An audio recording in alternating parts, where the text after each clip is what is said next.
नमस्कार दोस्तों, मेरा नाम है जितेंद्र और आप देख रहे हैं बिहारी आईएएस इंस्टीट्यूट। तो अभी हम लोग डिस्कशन करने वाले हैं। अभी हाल ही में नीति आयोग ने एक रिपोर्ट जारी किया है, India's second voluntary review of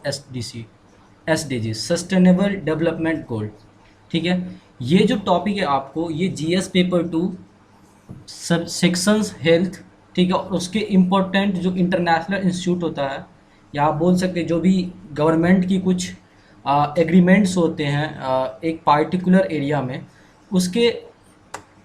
उससे संबंधित जो है ना वो जीएस पेपर 2 के सब सेक्शन में ये आएगा। ठीक है, तो चलिए देख लेते हैं कि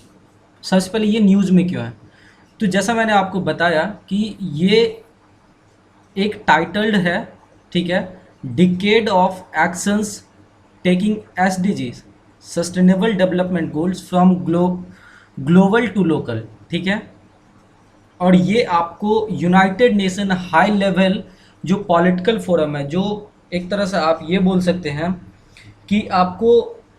ये जो फोरम था आपको, ठीक है,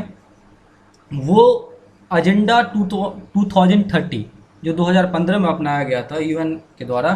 ठीक है, उसके लिए एक हाई पावर्ड कमेटी है और ग्रुप ऑफ स्टेक होल्डर। आगे देखेंगे इसके बारे में ज़्यादा। ठीक है, तो आगे बढ़ते हैं।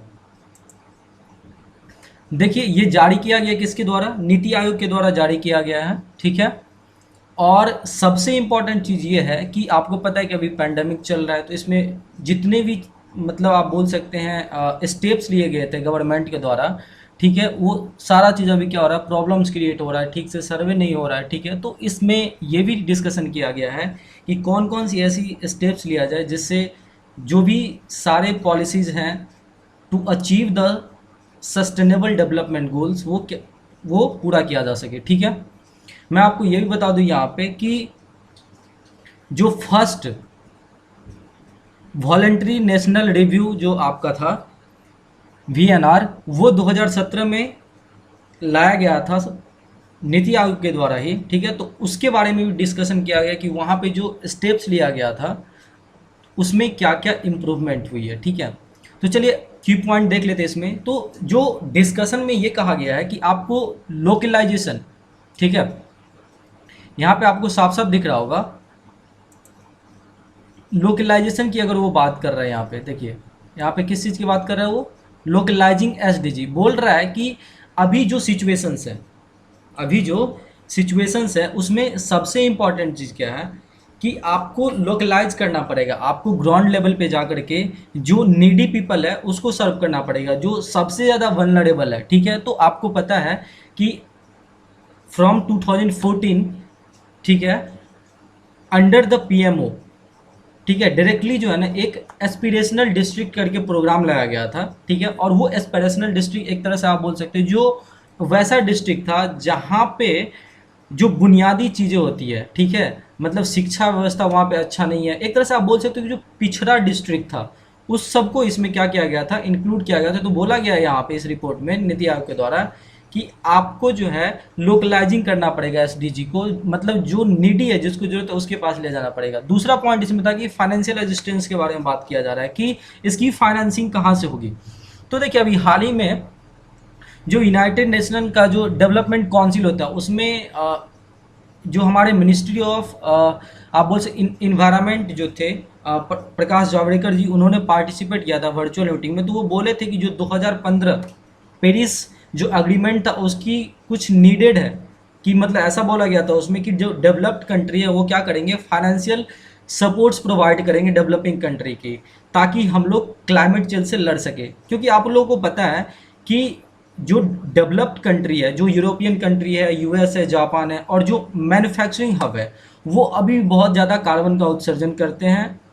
Respective to the developing countries. ठीक है, तो ज़्यादा जो ग्लोबल वार्मिंग होता है उन्हीं लोगों के कारण से होता है, क्योंकि जो बहुत बड़ा बड़ा जो आप बोल सकते हैं कारखाने हैं वो यूरोपियन कंट्री में है। ठीक है, लाइक आप बोल सकते हैं जर्मनी, आपको पता है कि जापान बहुत डेवलप्ड है मैन्युफैक्चरिंग में। ठीक है, इवन अब चाइना भी हो रहा है। तो उन लोगों को ज़्यादा से ज़्यादा क्या करना चाहिए, छोटे छोटे कंट्री को पैसा देना चाहिए ताकि वो लोग आराम से क्या कर सके, इससे लड़ सके, मिटिगेट कर सके। ठीक है, और अभी हाल ही में पेंडेमिक चल रहा है तो उससे भी लड़ने में क्या होगा, इसको मदद मिलेगी। ठीक है, एक स्टडी कंडक्ट किया था हाल ही में आईएमएफ के द्वारा, ठीक है, in association with the government of India, और उन्होंने बोला था कि ये जो पेंडेमिक है वो बहुत ज़्यादा इम्पैक्ट किया है किस चीज़ पे, एजुकेशन पे, हेल्थ पे, electricity, road and water sanitation पे। और हालांकि आपको पता है कि पेंडेमिक में सबसे ज़्यादा इंपॉर्टेंट क्या है, साफ सफाई रखना है, तो ऑब्वियस सी बात है कि फंड की बहुत ज़्यादा इंपॉर्टेंट है यहाँ पे, ठीक है, इंपॉर्टेंस है यहाँ पे। नेक्स्ट हम बात करेंगे यहाँ पे आपको कि आगे क्या बात करें, कर्विंग एलिसिट फाइनेंशियल फ्लोज। देखिए एलिसिट फाइनेंशियल फ्लोज का मतलब ये है कि देखिए कहीं भी अगर आपको कोई डेवलपमेंट लानी है तो वहाँ पे क्या होगा, एक तरह से ऑनेस्टी बरतना बहुत ज़रूरी है। ऑनेस्टी कहने का मतलब इन द सेंस कि आप कहीं से कहीं फाइनेंस जो आपको सपोर्ट आ रहा है वो गलत चीज़ों में तो नहीं आ रहा है, लाइक टेररिज्म में तो नहीं आ रहा है, दूसरा नारकोटिक्स या ड्रग का जो ट्रैफिकिंग नहीं तो हो रहा है, इवन ह्यूमन ट्रैफिकिंग तो नहीं हो रहा है, ठीक है। तो जो भी गलत गलत चीज़ें हैं उनको आपको क्या करना पड़ेगा, यहाँ पे कहीं ना कहीं लगाम लगाना पड़ेगा। तो इन चीज़ों पे बोला गया है कि जितने भी इंटरनेशनल कोऑपरेशन है, जैसे आप नाम सुने होंगे कि जो आपका एक क्रेसेट एंगल है, ठीक है, क्रेसेट है, फिर उसके बाद आपका जो ट्रायंगल ऑफ जो आपका वो जो है अफीम की जो एक ट्रायंगल बनती है जिसमें अफगानिस्तान इंडिया से होते हुए जो एक ट्रायंगल बन रही है, उस चीज़ सब के बारे में डिस्कशन किया बेसिकली, ठीक है। नेक्स्ट जो आपको ये फर्स्ट टू कर्ब द कोविड-19, ऑब्वियस ही बात है कि अभी कोविड-19 एक तरह से आप बोल सकते हो कि हमारी जो मॉडर्न वर्ल्ड है उसको चेंज करके रख दिया है, ठीक है। तो यहाँ पे ज़्यादा से ज़्यादा आप कोशिश ये करें कि आप इस कोविड-19 का जो इम्पैक्ट है वो कम से कम लोगों पे पड़ सके। तो और इसके तहत भारत सरकार भी, आप जानते हैं आप लोग कि इकोनॉमिक रिलीफ पैकेज लाया गया था अंडर द आत्मनिर्भर भारत अभियान के तहत 20 लाख करोड़ रुपए का जो एक पैकेज था। तो उसमें भी कहीं ना कहीं बोला गया है कि कुछ जो एक पार्ट है वो हेल्थ के तरफ क्या किया जाएगा, आपको उसको दिया जाएगा, ठीक है। फिर आगे चलते हैं इसमें कि ये जो आप बोल रहे हैं कि ये रिपोर्ट, ठीक है, ये जो रिपोर्ट है वॉलंटरी आपका नेशनल रिव्यू, ये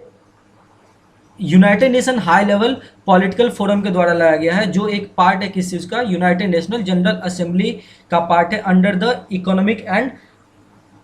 फाइनेंशियल असिस्टेंस के थ्रू, ठीक है। तो हम इसके बारे में जान लेते हैं कि ये है क्या एक्चुअली में। तो देखिए इसका जो फॉर्मेशन है वो 2013 में हुआ था, ठीक है, and it is a subsidiary body of both, ये दोनों का, यूनाइटेड नेशनल जनरल असेंबली का भी है और United national economic and social council का भी आपका ये पार्ट है, ठीक है। और ये बेसिकली मुख्य रूप से सस्टेनेबल डेवलपमेंट के ऊपर ही काम करता है, ठीक है। यहाँ पे आपको मैं बता दूं कि ये बेसिकली किस चीज़ पे बात करता है, ये सस्टेनेबल डेवलपमेंट के ऊपर ही यहाँ पे आपको ये बात करता है, ठीक है।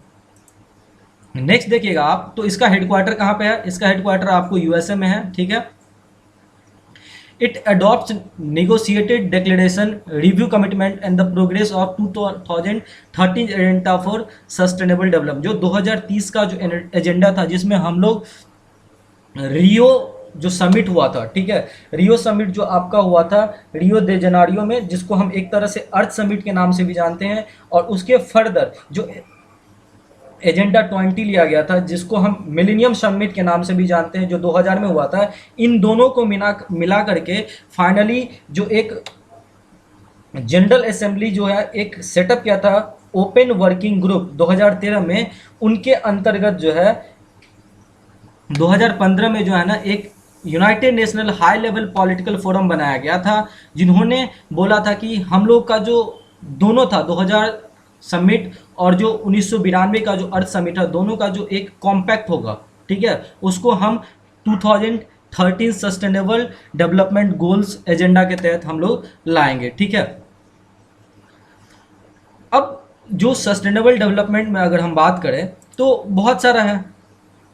17 गोल्स हैं, ठीक है, और वो बहुत इंपॉर्टेंट है, वो हमारे फ्यूचरिस्टिक, और ये जितने भी 17 गोल्स हैं ना, इसमें बहुत सारा चीज़ उस 2015 में जो है आपको अपनाया गया था। इवन हम बोल सकते हैं एक तरह जैसे सेंडाई फ्रेमवर्क जो डिजास्टर रेजिलियंट के लिए होता है, ठीक है, पेरिस क्लाइमेट चेंज जो समिट हुआ था उसमें भी मतलब वो भी एक पार्ट था 2015 में इस एजेंडा के तहत, ठीक है। अब देखिए एक चीज़ आपको पता होनी चाहिए कि ये जो रिपोर्ट है इसको हम एक तरह से इंडियन VNR 2020 के नाम से भी जान सकते हैं, क्योंकि ये 2017 को भी रिव्यू करेगा कि हम लोग वहाँ पे कुछ किए या नहीं, ठीक है। और यहाँ पे जो एक चीज़ किया गया है कि अभी तो वैसे भी पेंडेमिक चल रहा है, लेकिन सबसे इंपॉर्टेंट चीज़ है कि ये होल ऑफ सोसाइटी अप्रोच, मतलब कहने का मतलब ये है कि हम ग्राउंड लेवल पे जा करके, सोसाइटी लेवल पे जा करके हम इस चीज़ के बारे में पता कर रहे हैं, ठीक है। और इवन ये मल्टी स्टेक होल्डर को भी हम लोग, जो एनजीओज हैं, लोकल गवर्नमेंट हैं, और जो private, even private PPP model पे जो भी एनजीओज काम कर, उससे भी हम लोग इस रिपोर्ट को मतलब वहाँ से कंपाइल करके जो है, मोस्ट इम्पॉर्टेंटली जो नीति आयोग है आपका, इनको पूरा मैंडेट दिया गया है कि आप इन चीज़ों को क्या करोगे, सस्टेनेबल डेवलपमेंट गोल को अचीव करने के लिए आप मेन काम करोगे। और एक बात, जो नीति आयोग है, आपको पता है कि ये प्लानिंग कमीशन को ही क्या क्या कर दिया गया था, रीनेम कर दिया गया जब मोदी गवर्नमेंट आया था फर्स्ट, तो ठीक है। तो इन चीज़ों पे आप लोग ध्यान दीजिएगा। एसडीजी आप जानते ही हैं, ठीक है, कि ये 2013 जो एजेंडा फॉर सस्टेनेबल डेवलपमेंट है उसके तहत ये आएगा, ठीक है। सो तब तक के लिए थैंक यू सो मच।